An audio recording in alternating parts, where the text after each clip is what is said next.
UP की मौजूदा सियासत में एक खास बात देखने को मिल रही है, वो ये है कि जितनी भी अपोजिशन पार्टियां हैं एक दूसरे पर भाजपा की बी टीम और भाजपा का एजेंट होने का आरोप लगा रही हैं। चाहे समाजवादी पार्टी हो, कांग्रेस हो, बसपा हो या कि असदुद्दीन ओवैसी की एमआईएम हो, ये एक दूसरे पर बीजेपी की बी टीम और बीजेपी का एजेंट होने का आरोप लगा रहे हैं। कई नेता एक दूसरे पर आरोप लगाते हैं, पार्टियों के जो अध्यक्ष हैं वो भी आरोप लगा रहे हैं। दरअसल ऐसा क्यों है? यूपी के विधानसभा चुनाव 2022 में जैसे जैसे वक्त करीब आ रहा है तो ये आरोप तेज हो चले हैं। अखिलेश यादव कभी कांग्रेस को बी टीम बता डालते हैं, कभी कांग्रेस सपा को बता डालती है, कभी बसपा सपा को, सपा बसपा को, कभी एमआईएम को, एमआईएम के चीफ ओवैसी को भाजपा के पिट्ठू, भाजपा के तोते, भाजपा की बी टीम बताया जाता है।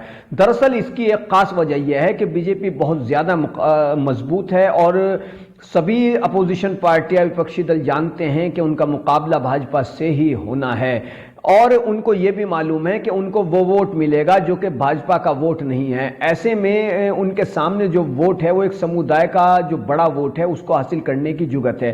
दरअसल ये जो सेकुलर खुद को कहने वाली पार्टियां हैं ये अपने दिमाग में एक बात बिठा चुकी हैं कि जितना हम ये बात फैलाएंगे कि जो सामने वाला लीडर है या सामने वाली पार्टी है वो बीजेपी की बी टीम है, बीजेपी ने उसको खड़ा किया है, बीजेपी ने पैसे दिए हैं और वो बीजेपी के एजेंट हैं, उनके तौर पर काम कर रहे हैं, इस तरीके के आरोप जैसे जैसे हम लगाएंगे, अगर इनमें से कुछ भी इस समुदाय के लोगों के दिमाग में, जहन में बैठ गया तो फिर हमें इसका बेनिफिट, इसका फायदा आने वाले चुनाव में जरूर मिलेगा। जाहिर सी बात है कि ये राजनीतिक पार्टियां ये सोच लिए बैठी हैं कि जितना जनता के दिमाग में ये बात बैठेगी कि हम भाजपा की बी टीम नहीं है बल्कि सामने वाली बी टीम है तो उतना ही हमको फायदा होगा। इसी सोच के चलते समाजवादी पार्टी, कांग्रेस, बहुजन समाज पार्टी और एमआईएम इस मसले पर पूरे जोशो खरोश से बयान देते हैं।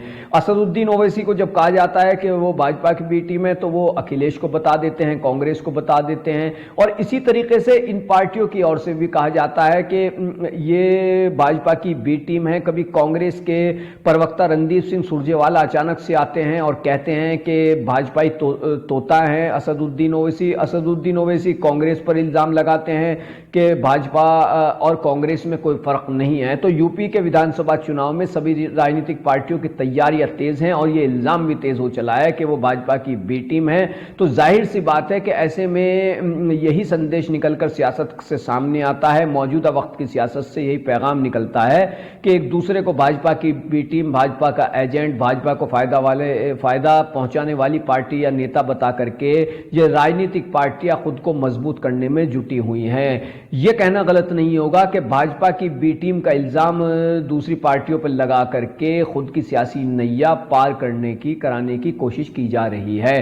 तो देखना यह है कि जनता का मूड क्या बदलता है, जनता किसको जीत का ताज पहनाती है या फिर एक बार फिर से योगी पर ही यकीन जताती है। इसको जानने के लिए तो विधानसभा चुनाव के नतीजों तक जाना होगा और उसमें अभी कुछ महीने बाकी हैं, लेकिन तब तक आप सियासी रंग ढंग देखिए और अपनी राय से हमें नवाजिए, लिखिए कमेंट में वीडियो कैसी लगती है, चैनल को सब्सक्राइब कीजिए। धन्यवाद।